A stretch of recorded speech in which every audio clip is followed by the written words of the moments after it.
والثمرات وبشر الصابرين الذين إذا أصابتهم مصيبة قالوا إنا لله وإنا إليه راجعون۔ صدق اللہ العظیم۔ ہمارا یہ دوسرے پارے کا درس ہے اور یہ ہمارا تقریباً آج سبق نمبر غالباً 28-29 ہے۔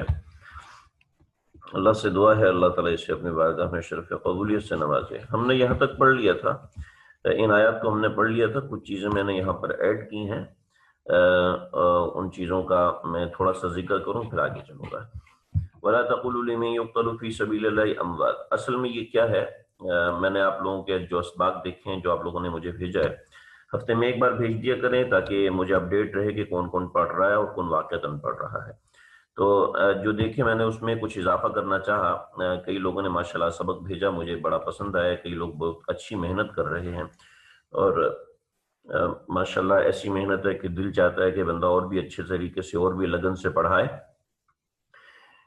ان اللہ مع الصابرین، پھر صبر کی سب سے اعلیٰ مثال، صبر کی سب سے اعلیٰ مثال کیا ہے، وہ یہ ہے، کیا ہے، وَلَا تَقُولُوا لِمَن يُقْتَلُ فِي سَبِيلِ اللَّهِ أَمْوَاتٌ بَلْ أَحْيَاءٌ وَلَٰكِن لَّا تَشْعُرُونَ۔ ترجمہ میں پڑھا چکا ہوں کہ صبر کی سب سے اعلیٰ ترین مثال یہ ہے کہ جو فوت ہو گئے ہیں ان کے بارے میں بھی تم سمجھ لو کہ واقعتاً وہ ان کو کچھ بھی نہیں ہوا، جو مرے ہیں اللہ کے راستے میں ان کو بھی کچھ نہیں ہوا، یہ سمجھ لو، ان کو زندہ کی طرح سمجھ لو۔ یعنی کوئی آدمی مرتا ہے تو بندہ اس کے اوپر غم مناتا ہے، جو بندہ مرا ہی نہیں، ہمیں ابھی زندہ ہے تو اس کے اوپر کون سا غم ہے، اس کے اوپر کون سی ایسی بات ہے۔ تو یہ صبر کی اعلیٰ مثال ہے۔ اور پھر آگے وَلَنَبْلُوَنَّكُمْ بِشَيْءٍ، یہ صبر کی دوسری مثال ہے کہ اللہ رب العزت کی سنت کا بیان ہے کہ اللہ رب العزت کا طریقہ بتایا گیا ہے کہ اللہ رب العزت فرما رہے ہیں کہ ہم آزمائیں گے، تم کو ضرور آزمائیں گے، بِشَيْءٍ مِّنَ الْخَوْفِ، اور خوف سے تھوڑا سا خوف دیں گے، ٹھیک ہے، جو بھی دیں گے زیادہ نہیں ہوگا، وَالْجُوعَ، اور بھوک بھی دیں گے لیکن یاد رکھنا یہ اتنی زیادہ نہیں ہوگی، وَنَقْصٍ مِّنَ الْأَمْوَالِ، تھوڑا بہت مال بھی تمہارا ضائع ہوگا۔ بعض لوگ کہتے ہیں جی ہمارے تو 9 کروڑ ڈوب گیا لیکن ملا کتنا، وہ سمجھ لیں۔ وَالْأَنفُسِ وَالثَّمَرَاتِ وَبَشِّرِ الصَّابِرِينَ، آگے اللہ رب العزت اس کا انعام بتا رہے ہیں۔ قَالُوا إِنَّا لِلَّهِ وَإِنَّا إِلَيْهِ راجعون، اس کو اصطلاح میں استرجاع کہتے ہیں۔ میں یہ بتا اس لیے رہا ہوں کہ بہت سی احادیث کے اندر آپ کو آئے گا کہ فقال استرجاع، انہوں نے استرجاع پڑھا، اس کو اصطلاح میں استرجاع کہتے ہیں۔ انا للہ و انا الیہ راجعون، جب آپ کا کوئی نقصان ہو جائے تو اس وقت انا للہ و انا الیہ راجعون پڑھا جاتا ہے، جب کسی کا انتقال ہو جائے تو اس وقت انا للہ و انا الیہ راجعون پڑھا جاتا ہے۔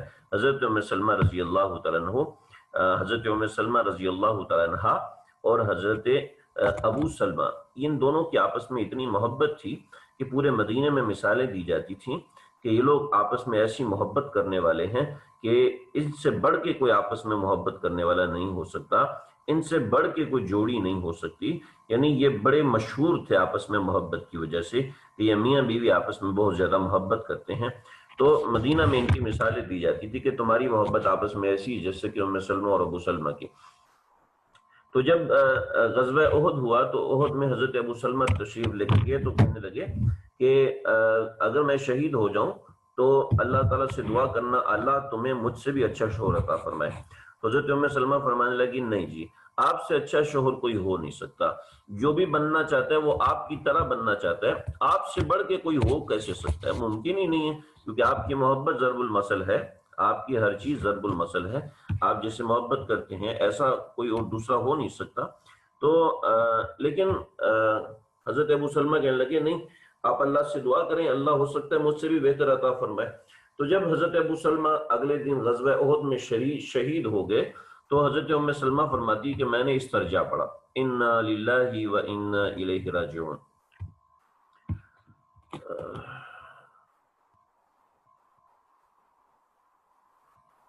مجھے یاد نہیں آ رہا، میں شاید یہ پڑھا چکا ہوں، مجھے یاد آ گیا۔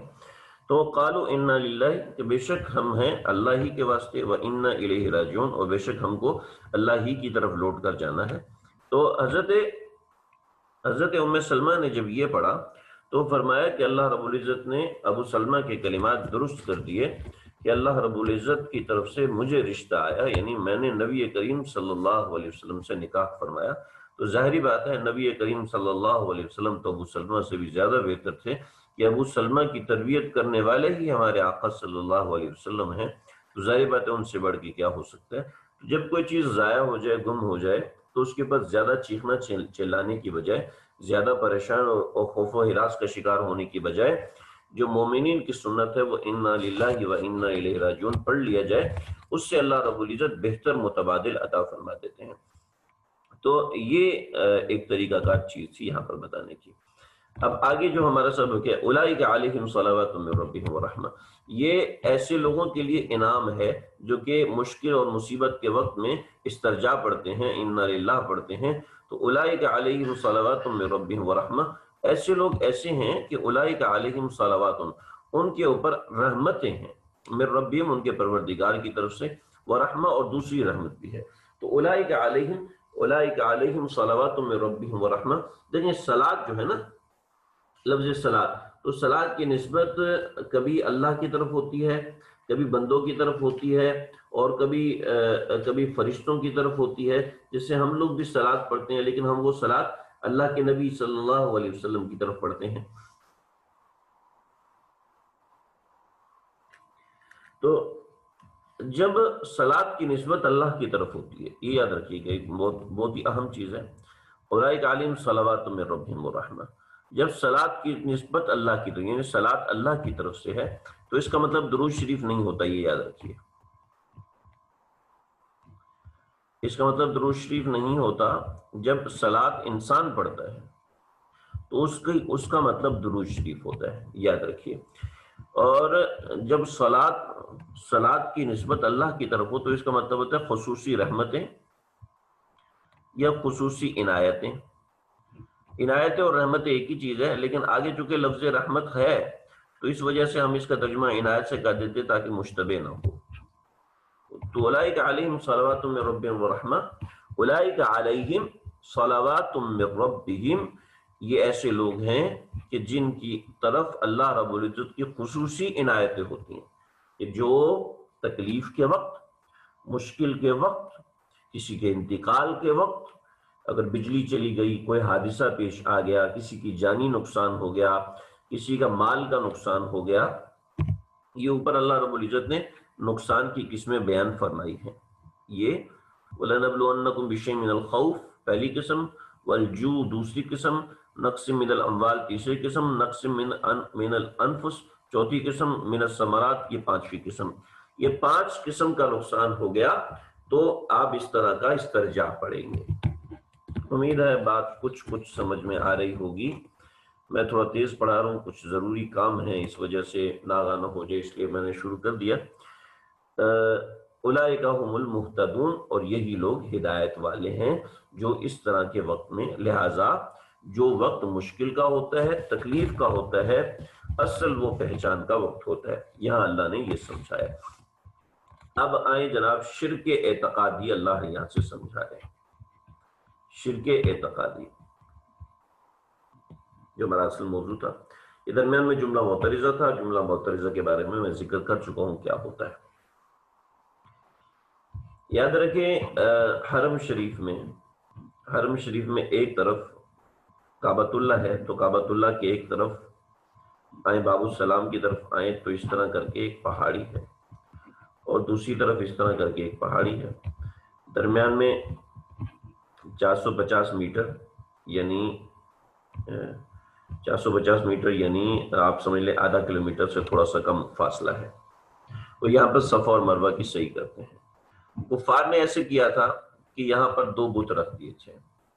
اصل میں ایسا تھا کہ کعبۃ اللہ میں کسی نے غلط کام کیا تھا تو اللہ نے ان کو پتھر کا بنا دیا، تو لوگوں نے بطور عبرت ان کے بت رکھے ہوئے تھے۔ پھر ایک زمانہ گزرا، نسلیں گزری، تو انہوں نے انہی بتوں کو بڑا سمجھنا شروع کر دیا جنہوں نے وہ گند مارا تھا کعبۃ اللہ کے اندر، تو اللہ نے پتھر کا بنا دیا تھا، تو انہوں نے سمجھے یہ کعبۃ اللہ کے پتھر ہیں، تو انہوں نے مقدس سمجھ کے ایک پتھر صفا پہ رکھ دیا اور ایک پتھر مروہ پہ رکھ دیا۔ صفا بھی ایک پہاڑی کا نام ہے، پہاڑ کی ایک بہت بڑا پہاڑ ہے جبل ابی قبیس، بہت بڑا پہاڑ ہے، اس نے ایسے گھیرا ہوا ہے حرم شریف کے ایک سائڈ کو. تو اس پہاڑی کا ایک حصہ صفا ہے، اور اس صفا کے اوپر انہوں نے بت رکھ دیا تھا. ادھر ایک مروہ ایک پہاڑی کا چھوٹی پہاڑی تھی، تو ایک بت انہوں نے یہاں پہ رکھ دیا. اللہ آپ کو لے جائے تو آپ کو مروہ پہاڑی پر گراؤنڈ فلور پہ بیٹھنے کا موقع مل سکتا ہے. تو حضرت حاجرہ نے ان دونوں کے درمیان دوڑ لگائی تھی. جب دوڑ لگائی تھی بھاگی تھی، تو اس کے بعد صحیح واجب ہوگی تھی امت مسلمہ کے اوپر، چاہے وہ کوئی بھی نبی ہو، اس کو صحیح کرنا لازم تھا. تو یہ صفا اور مروہ ان دونوں پہاڑیوں کے درمیان کا علاقہ. اور مسئلہ یہ کہ حضرت آدم علیہ السلام اس صفا پہاڑی پر تشریف لائے تھے، آسمان سے صفا پہاڑی پر اترے تھے. جب صفا پہاڑی پر اترے تھے تو حضرت آدم کا لقب ہے صفی اللہ، اللہ کا چنا ہوا بندہ، تو اس لیے اس پہاڑی کا نام صفا ہے. اور حضرت ہوا یعنی وامرأتہ یعنی اس کی مرأہ بیوی، تو اس لیے اس کا نام مروہ ہے. تو حضرت ہوا اس پہاڑی پر اتری تھی، اور یہ دونوں چلتے چلتے چلتے چلتے آگے جا کے میدان عرفات میں ایک دوسرے سے مل گئے تھے. تو اس وجہ سے ان دونوں کو ایک دوسرے کی پہچان ہوئی، تو معرفت ہوئی، تو اس لیے اس کو میدان عرفات کہتے ہیں. صفا اور مروہ کے بارے میں صحابہ کرام کو اشکال تھا. اشکال یہ تھا کہ اس کے اوپر بت رکھا ہوا ہے، اس کے اوپر بت رکھا ہوا ہے. جو مشرکین مکہ یہاں پہ آتے تھے تو اس کو ہاتھ لگاتے تھے، یہاں سے آتے تھے تو اس کو ہاتھ لگاتے تھے. یعنی یہاں پہ آتے تھے تو ایک بت کو ہاتھ لگاتے تھے، مروہ پہ آتے تھے تو دوسرے بت کو ہاتھ لگاتے تھے. تو صحابہ کرام یہ سمجھے کہ صفا اور مروہ کی صحیح کرنا یہ درست نہیں ہوگا. تو اللہ رب العزت نے اعتقادی طور پر شرک سے دور فرمایا. ان الصفا والمروہ، یقین کرو رکھو کہ صفا اور مروہ من شعائر اللہ، یہ اللہ کی نشانیوں میں سے ہیں. فمن حج البیت، فمن حج اللہ کی نشانی ہے، جیسے اذان اللہ کی نشانی ہے، جس سے کعبہ اللہ کی نشانی ہے، یعنی مٹ نہیں سکتی یہ نشانی. اب وہ نشانی کیوں ہے ہمیں نہیں پتا، ٹھیک ہے نا. تو من شعائر اللہ، یہ اللہ کی نشانیوں میں سے ہے. فمن حج البیت، جو بیت اللہ کا حج کرے، او اعتمرہ یا عمرہ کرے، فلا جناح علیہ ان یطوف بہما، فلا جناح تو اس کے ذمے کوئی غلط نہیں ہے. صحابہ کرام یہ سمجھتے ہیں یہ گناہ ہے، اور میں فلا جناح علیہ گناہ نہیں ہے ان یطوف بہما کہ ان کا طواف کیا جائے، یعنی ان کی صحیح کی جائے. ومن تطوع خیرا، ومن تطوع جو طواف کرے خیرا یہ اس کے لیے بہتر ہے. فإن اللہ شاکر علیم، بے شک اللہ تعالیٰ ایک منٹ سنیے. ومن تطوع خیرا، اس کا مطلب یہ ہے کہ ومن تطوع خیرا، جو کوئی بھلائی کا کام کرے.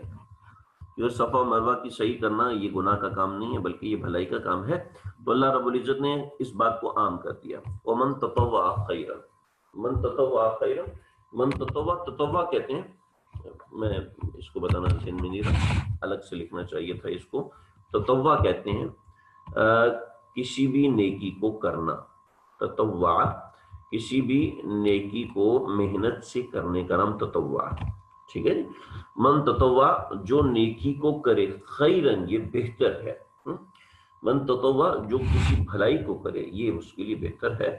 فإن اللہ شاکر علیم، بے شک اللہ تعالیٰ شاکر، یہ اردو والا شاکر نہیں ہے، ٹھیک ہے نا، شاکر بھائی نہیں ہے یہ فإن اللہ شاکر، شاکر کا لفظی مطلب ہے قدردان.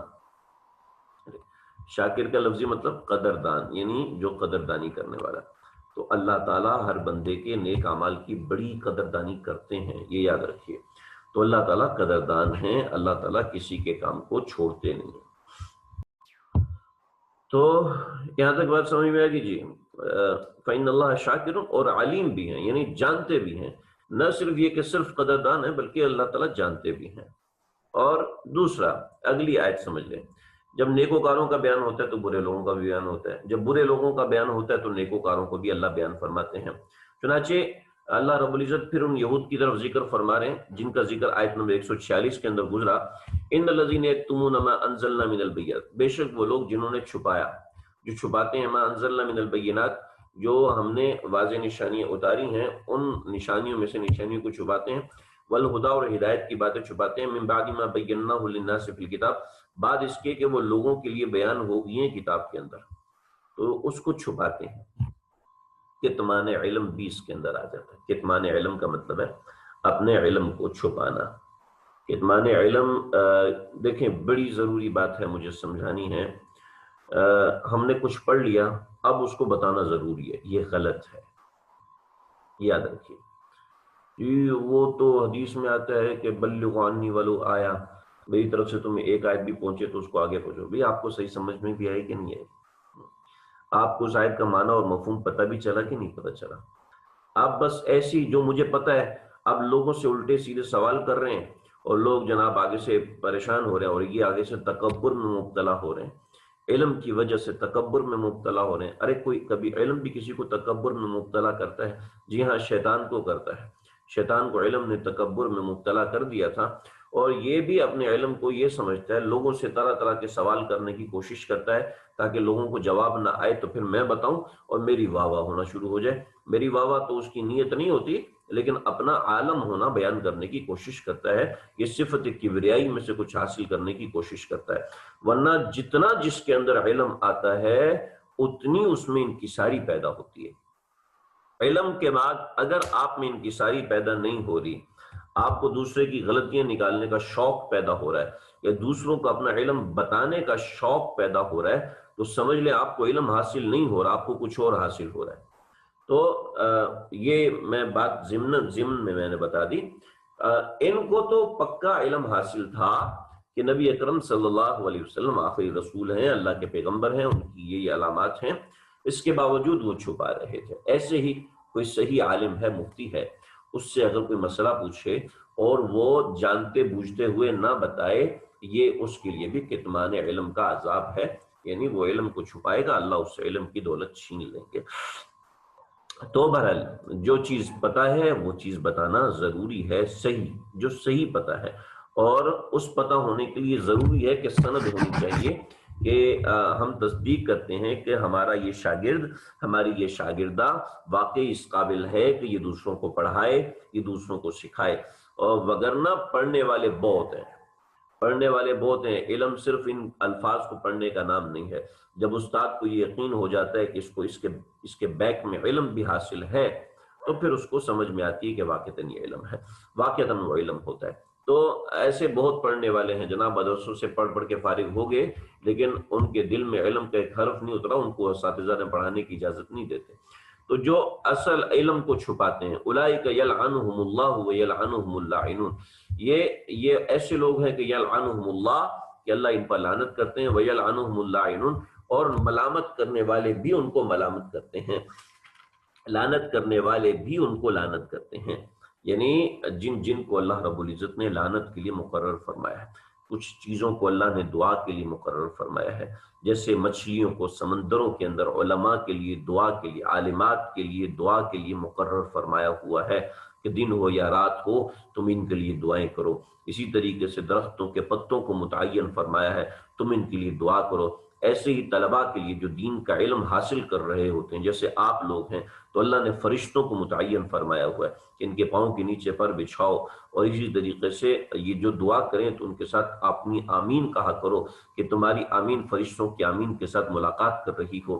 تو ایسے ہی اللہ نے لعنت اور ملامت کرنے والے بھی متعین فرمائے ہیں، جو علم کو چھپاتے ہیں اور جو اپنے علم کو اس قابل نہیں بناتے کہ وہ بیان کیا جا سکے. اس کے لیے مطالعہ ہے، کوشش ہے، محنت ہے. جیسے آپ کے سامنے یہ جو سبق آتا ہے تو کیا یہ ایسے ہی آ جاتا ہے؟ ایسے تو نہیں آتا. اس کے اوپر محنت کرنی پڑتی ہے، کوشش کرنی پڑتی ہے. اگر نہیں محنت کریں اور نہیں کوشش کریں، کبھی کبھی میں درمیان میں نہیں کر سکتا، تو وجہ ہوتی ہے کبھی فتویٰ ہوتا ہے، کبھی مقالہ ہوتا ہے، کبھی مسابقہ ہوتا ہے، اور روزانہ کی بنیاد پر آج صبح سے لے کے شام تک صرف ایک مسئلہ حل کیا. سامنے والے کو تو بتانا ہے کہ یہ جائز ہے، سامنے والے کو بتانا ہے کہ یہ جائز ہے، لیکن اس کے لیے کوئی تقریباً 47-48 کتابیں دیکھیں. 47-48 کتابیں دیکھنے کے بعد 10 کتابیں ریجیکٹ ہوئیں، 10 نئی شامل ہوئیں، 10 کتابیں ریجیکٹ ہوئیں، 10 نئی شامل ہوئیں. تو اس طریقے سے کبھی اس طرح کے معاملات ہوتے ہیں. تو جو اپنے علم کو اس قابل نہیں بناتا، جو اپنے علم کے ساتھ محنت نہیں کرتا، سامنے والے کے لیے تو صرف جائز اور ناجائز ہے، لیکن اس کے بیک میں ساری محنت اور کوشش ہوتی ہے. اور جو لوگ کوشش نہیں کرتے، بس صرف سامنے کی چیز بنا لیتے ہیں کہ جی جو مولوی صاحب بھی جائز بتا رہے ہیں میں بھی جائز بتا رہا ہوں، ایک ہی بات نہیں. ڈاکٹر بھی پیناڈول بتا رہے ہیں اور آپ بھی بتا رہے ہیں، لیکن ڈاکٹر کے بتانے اور آپ کے بتانے میں زمین آسمان سے بھی زیادہ کا فرق ہوتا ہے. الا الذین تابوا، ہاں وہ لوگ جو کہ توبہ کرتے رہے. چنانچہ جو علم پڑھ رہے ہیں، جو علم پڑھا رہے ہیں، ان کو توبہ بھی کرتے رہنا چاہیے کہ ہم سے غلطی ہو سکتی ہے، یقیناً ہو سکتی ہے، ہم معصوم نہیں۔ وَأَصْلَحُوا، اور اپنی اصلاح کر لیں، یعنی اپنے معاملات کو ٹھیک بھی کریں، یہ نہیں کہ بس توبہ کر لیں استغفر اللہ بس معاملہ ختم، نہ نہ نہ، ایسے نہیں۔ وَأَصْلَحُوا، بلکہ اپنی اصلاح بھی کریں۔ وَبَيَّنُوا، اور ایک منٹ، ہاں ٹھیک ہے، نہیں چاہیے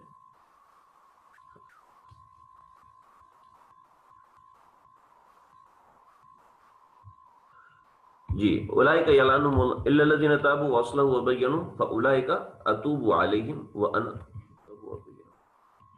الا الذین تابوا، ہاں سوائے ان لوگوں کے کہ اللہ رب العزت فرمائے ان لوگوں کے اوپر تو لعنت ہے، لیکن کچھ لوگ ایسے ہیں جنہوں نے توبہ کر لی، الذین تابوا، جنہوں نے توبہ کر لی، واصلحوا، اور جنہوں نے اصلاح کر لی ہو، وبینوا، اور جو بات چھپائی ہے اس کو بیان کر دیا، جیسے عبداللہ بن سلام نے آ کے بیان کر دیا، الا الذین تابوا، جنہوں نے توبہ کر لی، واصلحوا، اپنی اصلاح کر لی، وبینوا، اور انہوں نے بیان کر دیا نبی کریم صلی اللہ علیہ وسلم کے اوصاف کو، آپ صلی اللہ علیہ وسلم کی زندگی کو، فاولئک اتوب علیہم، فاولئک اتوب علیہم، یہ ایسے لوگ ہیں جن کی توبہ میں قبول کر لیتا ہوں، فاولئک، یہ ایسے لوگ ہیں، اتوب علیہم، ان کی توبہ میں قبول کرتا ہوں، وَأَنَا التَّوَّابُ، اور میں توبہ قبول کرنے کا خوگر ہوں، وَأَنَا التَّوَّابُ، میں توبہ قبول کرنے کا خوگر ہوں، یعنی میں توبہ قبول کرتا ہی ہوتا ہوں، الرحیم، اور بہت مہربان ہوں۔ اور جو لوگ توبہ نہیں کرتے تو ان الذین کفروا، بے شک جن لوگوں نے کفر کیا، وماتوا، اور مر گئے، اس حالت میں کہ ہم کفار، کہ وہ کفار تھے، اولئک علیہم لعنت اللہ، یہ وہ لوگ ہیں جن کے اوپر اللہ کی لعنت ہے، والملائکہ، فرشتوں کی لعنت ہے، والناس اجمعین، تمام لوگوں کی لعنت ہے۔ یہ دیکھیں یلعنہم اللاعنون کی تفسیر یہ بن جاتی ہے۔ لعنت کیا ہوتی ہے جی؟ لعنت ہوتی ہے یہ اللہ کی رحمت کا نزول ہو رہا ہے، سب لوگوں پہ ہو رہا ہے، یہ سب لوگوں پہ ہو رہا ہے، لیکن یہ ایک آدمی ایسا ہے کہ جس کے اوپر اللہ کی رحمت کا نزول نہیں ہو رہا، یعنی اللہ کی رحمت سے اللہ نے اس کو یا تو کسی ذریعے سے دور کر دیا یا اس طریقے سے دور کر دیا، تو اولئک یلعنہم اللہ ویلعنہم اللاعنون، اس کی تفسیر ہوگی۔ ان الذین کفروا وماتوا وهم کفار اولئک علیہم لعنۃ اللہ والملائکۃ والناس اجمعین خالدین فیہا، اس کے اندر وہ ہمیشہ رہیں گے، لا یخفف عنہم العذاب، ان کے اوپر عذاب کم نہیں ہوگا، ولا هم ینظرون، اور نہ ان کو مہلت دی جائے گی۔ تو یہاں تک بات ہماری مکمل ہوگی۔ وَإِلَٰهُكُمْ إِلَٰهٌ وَاحِدٌ، یہاں سے توحید کا بیان ہے، ان فی خلق السماوات، اس کی دلائل ہیں۔ انشاءاللہ یہ ہم کل اسی وقت 6:15 بجے سے 6:20 کے درمیان انشاءاللہ ہم شروع کریں گے۔ آج کے لیے بس اتنا ہی، آج کافی مختصر میں نے کیا ہے، لیکن برے اتنا ہی ہوگا۔ اللہ تعالیٰ مجھے آپ کو ہم سب کو سمجھنے کے عمل کرنے کی توفیق عطا فرمائے، اور اپنا کام آپ حضرات جو ہے وہ بیاض